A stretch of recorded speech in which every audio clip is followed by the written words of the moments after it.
একটা গল্প দিয়ে একটু শুরু করতে চাই মাননীয় স্পিকার। ছোট্ট গল্পটি হচ্ছে, রাজা তার উজিরকে বলে দিয়েছিল সকাল থেকে এটা কাজ করবা, এই কাজগুলো করবা। উজির বলেছিল যে আমাকে যে কাজগুলো বলেন কোনটা কখন গুরুত্বপূর্ণ কোনটা ছুটে যায় তার চেয়ে আপনি আমাকে একটা তালিকা করে দিলে ভালো হয়। একটা তালিকাও করে দিয়েছিল। তালিকা দেখে দেখে সে কাজ শুরুই করেছিল। হঠাৎ করে রাজার মনে হলো সে একবার শিকারে যাবে। ঘোড়ার উপরে উঠে যখন রেকাবে পা ঢুকিয়েছে, রেকাবে পা ঢুকালে পা আটকে গিয়েছিল। পাটা যখন ছুটাতে পারছিল না তখন সে উজিরকে বারবার ডাকছিল, আমার পাটা এখান থেকে বের করে দাও।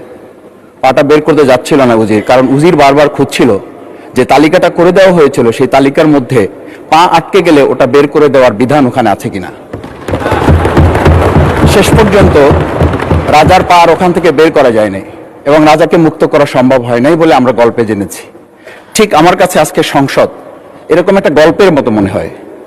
আমরা জুলাই সনদে যখন আমাদের 4 বছরের সন্তানরা জীবন দিয়েছে, আমরা যখন দেখেছি বিগত 17 বছর উন্নয়নের কথা বলে আমাদের নির্বাচনকে ভুলে দেওয়া হয়েছিল, আবার বিগত 1.5 বছর আমরা লক্ষ্য করলাম যে সে সময় আমরা কেউ কেউ নির্বাচন এবং নির্বাচন বলে বলে আমরা আমাদের মাথা থেকে বিচার এবং সংস্কারটাই ভুলে দিয়েছিলাম। আবার এখন এসে আমরা দেখলাম যে আমাদের নখের কালি শুকাতে না শুকাতেই উন্নয়নের কথা বলে আমরা আবার জুলাই সনদটাকেই ভুলে দিতে বসেছি। আমি খুবই বিব্রত হই যে আমাদের সন্তানেরা রাস্তায় দাঁড়িয়ে সেদিন কি প্ল্যাকার্ডে এটা লিখেছিল যে আমরা একটা ফ্যামিলি কার্ডের জন্য আজকে রাস্তায় দাঁড়িয়েছি। সেদিন তারা দাঁড়িয়েছিল, মাননীয় স্পিকার, সেদিন তারা দাঁড়িয়েছিল, লেখা ছিল রাস্তাগুলোতে আমাদের সন্তানেরা বুকে গুলিবিদ্ধ হয়ে পা হারিয়ে চোখ হারিয়ে দাঁড়িয়ে রাস্তা ব্যারিকেড দিয়ে লেখা ছিল রাস্তা সংস্কারের কাজ না, রাষ্ট্র সংস্কারের কাজ চলছে। আমরা যেন সংস্কারের কথাটা মাথায় নিতে পারছি না।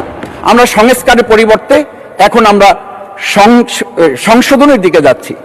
আমরা তো এই সংশোধনীর জন্য আমাদের ছেলেরা, আমাদের তরুণ যুবকরা, আমাদের জনতারা কাজ করে নাই।